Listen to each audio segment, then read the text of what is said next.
Hey everybody, my name is Paul Esden Jr., aka Boy Green. I'm the New York Jets digital reporter for Heavy.com. Welcome to my YouTube channel, youtube.com/BoyGreen25. Happy draft day, everybody. And hopefully what we can do for you guys leading all the way up to the 2023 NFL draft starting in earnest, we could provide you the latest draft day buzz, rumors, insider nuggets, and everything else from that nature. Again, you can check out the full article down below with all of these juicy tidbits that we're going to get into here on the show on draft day. First off, let's get into this. There is a interesting nugget that was floated out there by Peter Schrager of the NFL Network in terms of something that he's hearing, and that could change the dynamic of everything that will transpire tonight in the 2023 NFL Draft first round. Peter Schrager tweeted out this additional nugget, quote, Jets won't reach at 15 for an OT, offensive tackle, if one of their preferred guys doesn't fall to them. Now, what does this mean? This could mean one of two things. The Jets will be aggressive in trading up to go secure that offensive lineman that everyone is hoping for the New York Jets. Again, if they don't feel at 15, remember first round pick swap from Green Bay to themselves, so 13 to 15. If they can't get one of those OTs, perhaps this could hint at a trade. We'll get into a potential Raiders trade here in a second that's been floating out there. But 13 to 15, oh no, we want an offensive lineman, maybe launch up to go get that guy. Number two, it could simply mean, hey man, if an offensive tackle that we like isn't there, we can trade back potentially or take a different angle. We'll get into that in a second. Let's dive into the Raiders trade that was floated out there by Alex K of Bleacher Report. Here is the deal. The Jets could launch up from 15 to 7. They'd have to give up their 15th overall pick and a 2023 second rounder.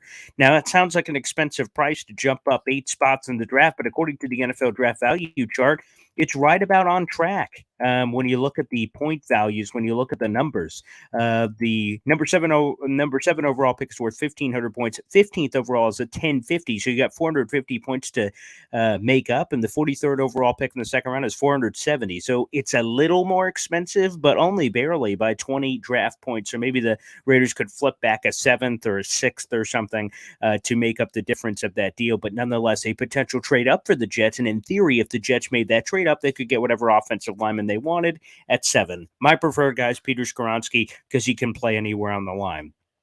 But that passes the sniff test with the Peter Schrager nugget, potentially. Now, let's get into some potential draft targets. Let's say the Jets stay at 15 and they don't decide to move up. Let's give a shout out to the NFL Stock Exchange podcast with Trevor Sikkema and Connor Rogers. That dropped late Wednesday night, and everyone could see it early here on draft day. Go check out the full episode. The links are down below in the article. And the theme of this episode was a final predictive mock from Trevor Sikkema and Connor Rogers. They're almost emptying out their notebook on everything they know about each of these teams. And the theme of the episode was, quote, what will happen and why. Again, predictive mock style.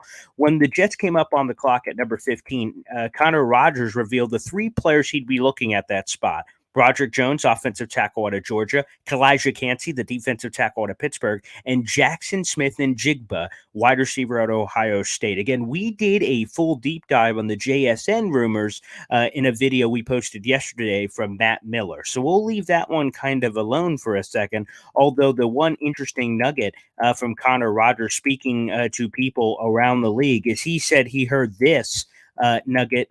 Quote, the majority of teams that I talk to view JSN as a significantly more talented player than Broderick Jones. So that means if the Jets are forcing square peg round hole and they're going for need, offensive tackle, then you could kind of have that feeling of, hey, we went over this despite BPA. Or the other side, hey, none of the really good offensive tackles are still available at 15. We're going to go JSN. We're going to go Kalijah Cansey or perhaps some other position that we're not referencing. So according to teams and the majority of teams that Connor Rogers has talked to, Broderick Jones ain't as talented as JSN, which could affect things as well. Another interesting nugget in this show and podcast was Connor Rogers floating the possibility of Dwayne Brown. It's something that we haven't really factored in much, but obviously, depending on how the Jets feel about Dwayne Brown, could affect how we perceive the offensive line. Connor Hughes has been on it that the team is higher on the offensive line than the fans are. So if they view Dwayne Brown as this lockdown starter at left tackle, then maybe offensive tackle isn't as big of a need as some of us think it is, and perhaps they could address that in the second round as opposed to a forced pick, excuse me, at the 15th overall spot. Something to think about, and a very interesting nugget from Connor Rogers. A couple of notes here on those three players that he highlighted. Again, Broderick Jones, Kalijah Kancey, and Jackson Smith and Jigba. He called Jones a boring pick because of how consistently he's been mocked to the Jets. All Jet fans know that. But he also said Kalijah Kancey fits so perfectly in their defense. And he's intrigued that the Jets have been so, quote unquote, patient on the defensive tackle market in free agency, which he categorized as odd. Now, something that could feed into that potential is if the Jets love a lot of these defensive tackles like Kancey in the draft, hey, we're not going crazy trying to get somebody in free agency, although they've missed on a couple of guys like Calais Campbell and Fletcher Cox, respectively. And also they've done some homework on Al Woods, among others, is that, oh, okay, we can just go get our guy in the draft. And if that's the case, then it kind of explains the ideology with the potential interest in Kalijah Kancey. This is the latest draft buzz and rumors, guys. We'll try to provide you info all day long on draft day. And of course, a friendly reminder at 7:45 live tonight on draft day, we'll be streaming live from my YouTube channel with a YouTube live watch party with myself and sports comedian Brandon Carney.